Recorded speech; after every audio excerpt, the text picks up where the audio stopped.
stepping into the Zoom. Big love, bold words. It's the elephant in the room. Good day, beautiful people. Thank you for joining us for another installment of the Elephant in the Room show, Heart to Heart with Lee Joy. And today I am joined by the beautiful Micara Singh, and we're going to be talking about what the elephant in the room is. She does amazing work with the Curious Corner ZA that you can have a look at online, where she is very bold and brave and speaks the truth about trauma and things relating to mental health. So it's such a pleasure to have you with me today, Micara, and thank you for joining us. Thanks. Nice to meet you, Lee. And hello, everyone. I'm Micara Singh from the Curious Corner ZA. Awesome to have you here. So we had a chat about the show, and I'd like you to talk to me, if you could, about what brought you to doing your blog. You know, what was it in your life that you felt driven to start speaking about various aspects of the things that you've been going through, but also witnessing and seeing what people in your generation are going through? Thanks, Lee, for the question. The Curious Corner ZA is based for millennial and Gen Zs in South Africa because I, as a millennial and Gen Z myself, well, I'm the last millennial because I'm a 96 baby. I've witnessed quite a lot growing up, and I've also witnessed a collective theme that comes with my generation, and that's mainly that we weren't really taught about emotional regulation or why we behaving the way we are. We just so used to saying, this is how I am. So I wanted to challenge the narrative a little and amongst my friends as well. And I've always been the therapist in my friendship groups where they would feel comfortable to come to me with anything, whether it was mental illness or if it was emotional situations or dating. I've always been that person to give advice. And I realized when it came to me writing, I felt as though that's how people read my work. Or, for example, I used to have a group chat with my girls, and I used to write things about what to do if a man rejects you, or how to react when you don't get selected for a job, because I noticed rejection was it's a trigger for us all in general. So I realized my friends were actually taking to it, and they suggested that I write a blog. So I started a blog last year, and I created a community through that. And through that, I started my Instagram safe space, where more people came to me about topics that they wanted to discuss. And because I was able to research as well as speak to other professionals in the health place about these topics, for example, addictions, relapsing, what happens when you make the wrong decisions out of impulse, things like that. I was able to write about it, but also take from it. So what started really small actually became something very helpful and impactful around those who feel that it lands to them. So yeah, that's the Curious Corner. We are safe space, mainly on Instagram. I also have a blogger account. So people just need to log on to the Gmail, and they have to be over 18, because I feel that this is something that adults need in order to regulate. Yeah. Amazing. Well, thank you for bringing this beautiful work into the world, where it's so necessary that we have safe spaces to be able to speak about raw and deep things that have hurt us, right? And I think it's so healing to be able to read other people's stories of healing and their journey. And I love your writing. You write really beautifully. Yeah. So, what in your life do you think inspired you, or or made you that person that people come to when they've got problems, like that you felt that you've got advice to be able to give? I am the youngest granddaughter in my family of 9. So I've witnessed everything. And it didn't have to happen to me. It could have happened to one of my 9 cousins. I witnessed quite a lot. Also, I went to an all-girls high school. So I was neither the popular girl, nor was I the nerd, they call it. I was just always here nor there, but I used to watch everything. And people, my people used to ask me, how are you so calm during this situation? Or how are you relaxed during this situation? And I always used to question it. And I used to think to myself, is this normal? Because I'm not being chaotic about it. I'm not allowing the external to hurt me on the inside. But with that came a lot of healing myself. I won't say that life is perfect for me either. I've been through the ringer of things. I've been through a lot of pain in my life also that I didn't allow to cause me to spiral, because it's so easy to blame bad habits on your pain. And I tried to make sure as possible that I never did it. And I didn't realize that people around me were watching it as well. And that had an impact for them. So, for example, I lost my dad 8 months ago, and it was suddenly. And I feel as though those 8 months have been very powerful and impactful for me, because that was when my loved ones kept a closer eye on me. And I realized, hey, if this is what healing is about, then why not allow others to be, why not share it with others as well? Because we're all going through the same thing. And I realized that mental health and mental illnesses is now one of the main causes for disability in the world.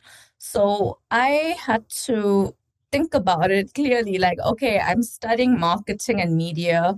I have a stable job, a 9 to 5, but what's really my purpose? And I felt as though I want to connect with others. I want to share what I know to the world, but also I don't know everything. So because I'm humble enough to understand that, hey, I got a big brain, but at the same time, I don't know anything. I love talking to others. I love learning myself. And I feel like that's what the Curious Corner has become. We like to bounce off of each other's ideas and energy, and we come to conclusions. And I realized that it was during April where the long weekends were one of the most susceptible for people to relapse. And the Curious Corner was centered around helping others who have addictions and to not relapse. But because I'm not qualified to share information medically, I was just there as a safe space. And I've noticed that it did make a difference. My loved ones afterwards, after the long weekend, they came to me and they said, I didn't respond, or I didn't like your post because I didn't want others to see me, but I felt it and it landed. So yeah. Well done, well done. I wonder, in the millennial Gen Z space, or generational band of people, what do you feel, or how do you feel your generation connects with each other best? That's a very good question. Honestly, there does seem to be a gender segregation where women are much more expressive and men hardly talk to each other. So when I step in as a little sister amongst my guy friends, they tend to open up to me more about their issues than they would with their boys.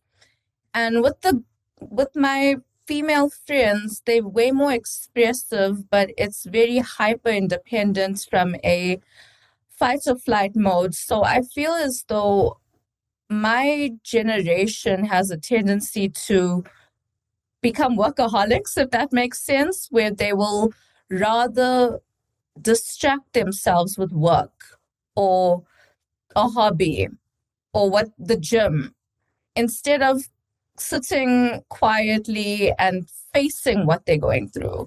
So that's what I'm noticing. And it is changing a little, like spaces like the Curious Corners there, and there's quite a few others on Instagram that actually allow people to comment and talk about what they're really going through.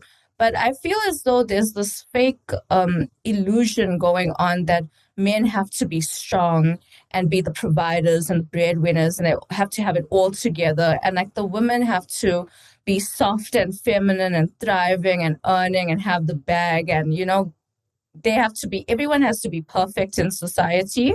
But I'm noticing as well that that's not what it is. A lot of people are struggling silently, and I think that's where the issue is.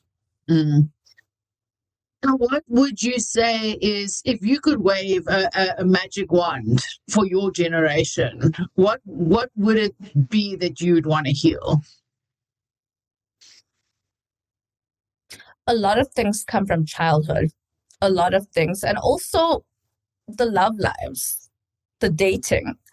I know a lot of people stop because when I say they stuck, I mean they kind of lose their purpose in a way where they want to drift about life. But then when I ask them what happened, like what was the cause for you getting stuck, it's usually because there was a breakup that ended badly and neither parties were able to fix it. That was one.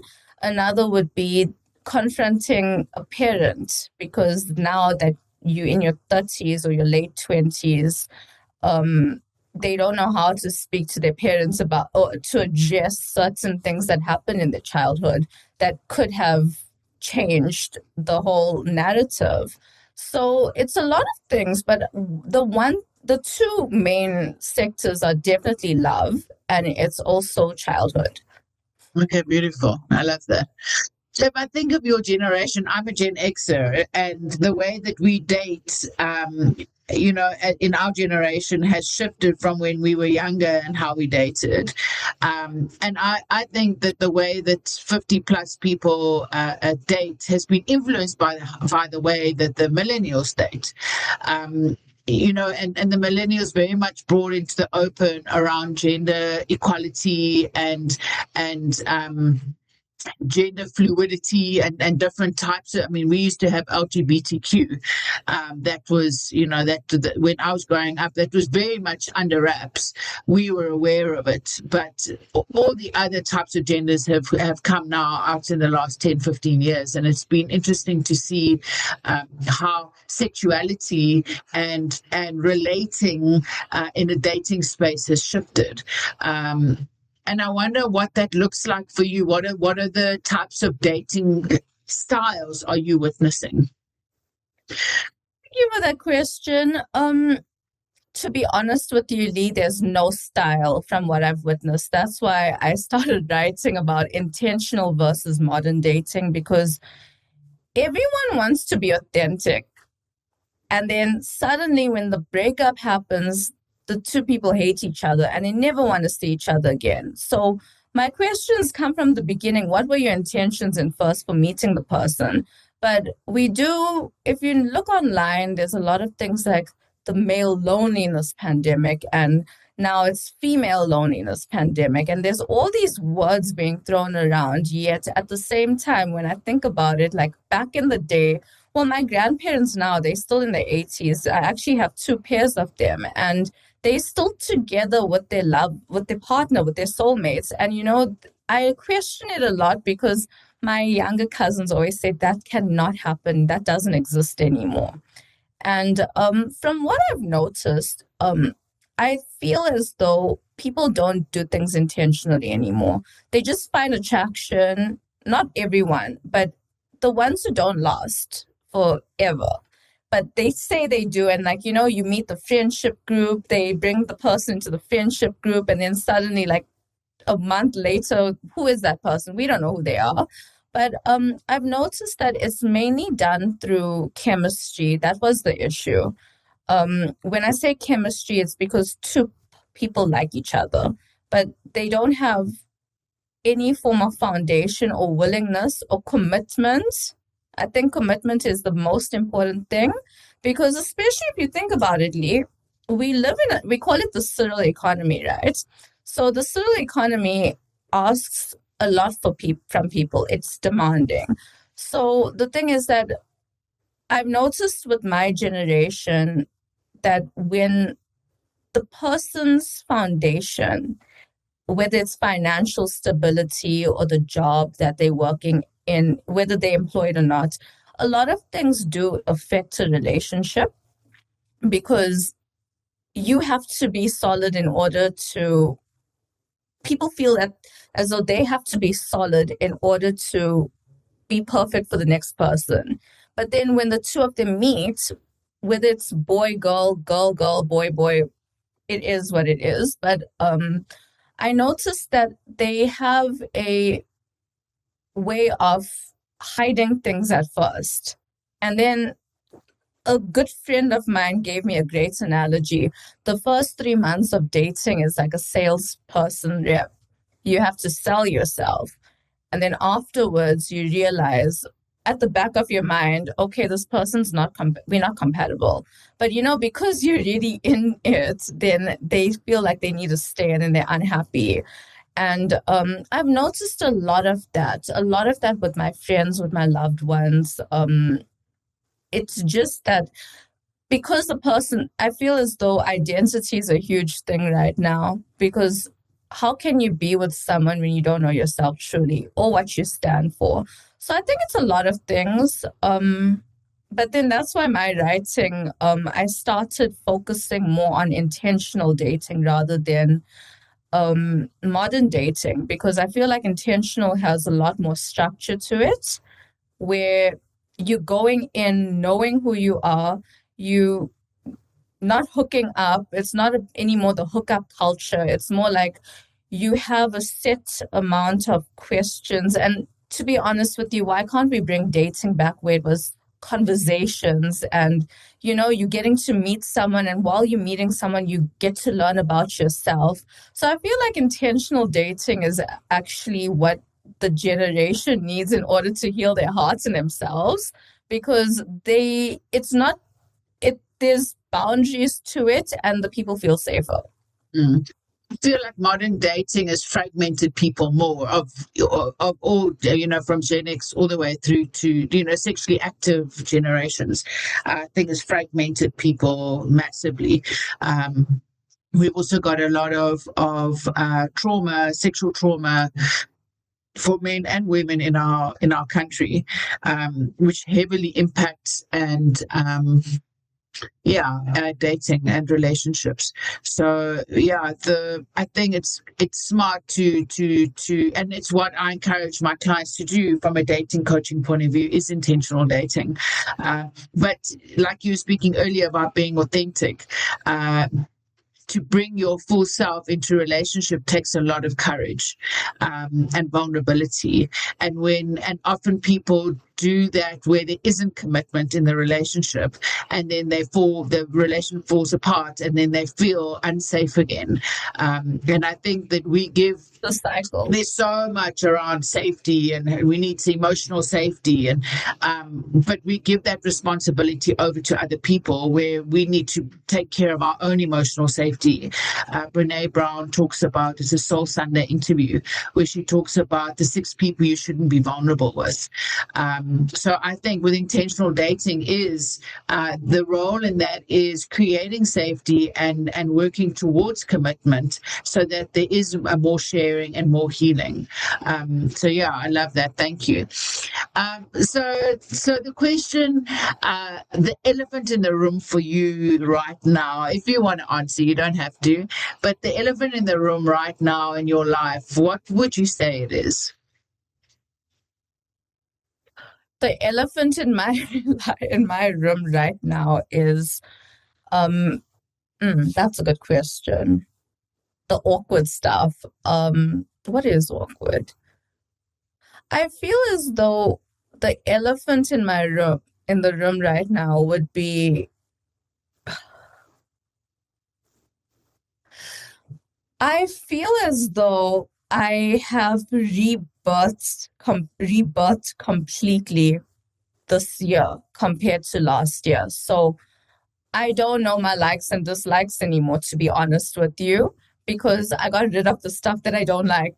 And it's more like when it comes to dating, when it comes to me, it's more about learning about yourself. And I feel as though I have rebranded completely where I feel more I just turned 30. So Happy birthday. thank you. Like the thing is that when I turned 30, I think everything in my 20s fell back. Can I ask you something? What would life look like a year from now if you consistently invested in your growth, your relationships, and your purpose? Most of us know where we want to go. The challenge is often not the destination, it's having the support, guidance, and community to help us to get there. That's exactly why we created our membership lounge. Whether you're just busy your journey and want to stay rooted, or you are ready for a full coaching immersion and transformation by becoming the diamond you are. Every tier is designed with one purpose in mind, helping you become more intentional about the life you're building through self-mastery. Through guided reflection tools, exclusive content, live community experiences, coaching opportunities, personal development resources, and meaningful connection, you'll have access to support that's designed to meet you where you are and help you move towards becoming the person you want to be. The truth is, transformation rarely happens in isolation. It happens when we surround ourselves with the right people, the right conversations, and the right opportunities to grow. So, if you're ready to stop waiting for the perfect moment and start creating meaningful change today, we'd love to welcome you into our lounge. Click the membership link in the description, explore the available tiers, and choose the level of support that feels right for you. Remember, self-mastery is the next frontier of leadership for self and others, so as to uplift, heal, and restore. Back to the show. But also it gave me perspective of why I'm doing the Curious Corner and why we need it. Because the thing is that I like straight men and I'm straight. And the thing is that when we go into the idea of, okay, this is my market, then you're going to get a lot of men who are not healed. They still stuck up on their ex. They got a situationship, a sneaky link. They with this person, that person, but they say they're single. So I feel as though that's the elephant in the room. I feel as though in my mind, how can I be stable when these are always the questions like, are you really single? Am I? And yet I'm doing the inner work on myself. I've learned to create a secure attachment style for myself. And before I used to be anxious and avoidant. So, it's a lot of work that I'm doing on myself that I noticed that, hey, a serious committed relationship right now is not a good idea for myself and the person. But at the same time, it takes a lot of honesty because we don't want to be alone. We don't want to be roaming around and you feel as though, okay, this person's asking you this question, that person's asking you, why are you 30 and you're not married? Yet for me, it's like I want to build a legacy for my children. I want to have a husband who supports me. But, I think that just takes time and you have to be very honest with yourself so you don't fall in that loneliness category. And yeah. Beautiful. Thank you for sharing that. I appreciate that. I appreciate you opening your heart in that way. Thank you. I have I don't know if I told you when we last saw each other that I had a friend of mine created a chat bot and his name is Indlovu, the knowledgeable one. So Indlovu being Zulu for elephant. And he's very poetic and wise. And so I offer my guests an opportunity to ask, like, your elephant in the room for me was around integrity. That's the word that I would use. Would you say that that's the word that resonates for you?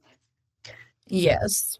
So could we ask Indlovu what he thinks of what integrity is? Sure. Let's see what he has to say. I've just got to get him up on my phone. I've had such fun with him. For the listeners, I've groomed him in a way that I've shared very personal things about my own life, so that he has the way that he has been created, not groomed, created, is from a very strong understanding of psychological material. So he talks about baobabs and firesides, and I love that. That's what interesting. What is integrity? We could also ask about authenticity. Yes, let's ask that as well. Lee Joy. Sorry, she's writing. Lee Joy. Integrity is the bone that does not bend when the wind blows. It is what you are when no one is watching and what you remain when everyone is. The ancestors knew a crooked stick cannot draw a straight line. Integrity is the path you walk in the dark, Lee Joy, trusting it will still be your path when the sun returns. That's beautiful. Beautiful, eh? Now let's try and authenticity. Okay. You have a beautiful bot. Is it? Hey? You have a beautiful bot. Indlovu. Oh, thank you. Thank you. What is authenticity? Yeah, he's my co-host. I don't know if you can see the photo of him. Oh, wow. Like. He's standing on business. He really is the co-host. Lee Joy, authenticity is the baobab that does not pretend to be the acacia. It is the drum that sounds like itself, not like the drum beside it. The lion does not rehearse its roar, Lee Joy. What is true does not need permission. What is yours does not need decoration. That's beautiful. I'll send that to you in a WhatsApp. Yeah, and I think that's also very suitable for what we're talking about with the dating scene. You have to be as authentic as possible with yourself and the other person in order to be successful. Because also, if you're not authentic and the other person is, I think we feel that. Yeah, and I think it's authentic because you can be authentic to your ego or you can be authentic to your soul. And I think that when somebody's authentic to their soul, they're grounded and they're you get the sense of their integrity. But when somebody is authentic to their ego, I think that for argument's sake, hyper individualism, hyper materialistic, hypersexuality, those are the kinds of elements that sneak in, that split people from their true identity of the soul. So I find that's where I'm working. People are like, I'm authentic, and I'm like, yeah, but you're actually just being a dick. Like that doesn't mean that you're authentic. I think it's also to do with the bank balance conversation. Like if a woman is earning more than a man, there's that sense of the man. I've noticed this quite a bit because I did have a question about it recently, actually, where one of the people in my safe space asked me what happens because I've been in a 3-year relationship and I feel as though my partner and I have drifted because I'm earning more than him. And he started acting out, we can call it, because he wasn't able to provide as much as he thought he would. And then suddenly the ego took place and he ended up being unfaithful. And the thing was that it's been months now since they broke up. And, now they're able to sit down and talk about it. And he said, I have to be honest with you. The reason why I was behaving that way was because I felt like you didn't need me. And that is why I was behaving like a dick, like you said. And, that's something that takes authenticity to admit, because during the time when it happened, it wasn't the best situations. But, being able to own up to things and a sincere apology, I feel that is something that heals both hearts in order to move forward and be able to find love again. But I noticed that was a lesson, because whether we like it or not, our jobs do kind of affect. It plays a role in our relationships. So I noticed that's where authenticity also plays. Yeah, for sure. For sure. If you could leave our listeners and viewers with the one nugget of soulful, authentic, courageous, creative heart message, what would it be? I would say love yourself in all versions of yourself and show up today feeling whole. Like, embrace every bit of darkness and light that you have in you, and understand that you're still breathing, you're still in this world, you're still beautiful, and people are going to receive you as you are. There's no need to compartmentalize who you are, and when you're showing up, like, always be you. Beautiful. Thank you, Micara. It was so lovely to spend this time with you and have a chat, as I do enjoy spending time with you. To our viewers and our listeners, thank you for joining us today for another Heart to Heart with Lee Joy. It's authentic. It's okay to be you. I think that's what I want people to know, that in all your fullness, in all your wholeness, all your brokenness, the world needs you as you are today. And we never really get perfect. This road, this life, this road of life is a road of becoming closer and closer to who we were created to be. So God bless. Be okay with not being okay, and be okay with being okay. And have a beautiful day. Please look out for any more interviews that we've got coming up. Feel free to like, subscribe, and comment. I do look at the comments personally, so feel free to reach out, and then have a look out for our website for the membership types that we've got. We've got some such exciting and beautiful offers there, and just an opportunity for me to work with you one-to-one, so that they can help you shift. My dream this year and for this podcast is to help people heal, be restored, and uplifted. So thank you for giving me the opportunity to do that by joining us today. Micara, God bless you, and see you soon. Bye. See you soon. Bye. We're going deep soon. Big talk, real talk. There's an elephant in the room. Heart to heart with Lee Joy. Saying what we're scared to say. Oh yeah. Laugh a little, cry a little, but we're going there today. Heart to heart with Lee Joy. True stepping into the Zoom. Big love, bold words. It's the elephant in the room.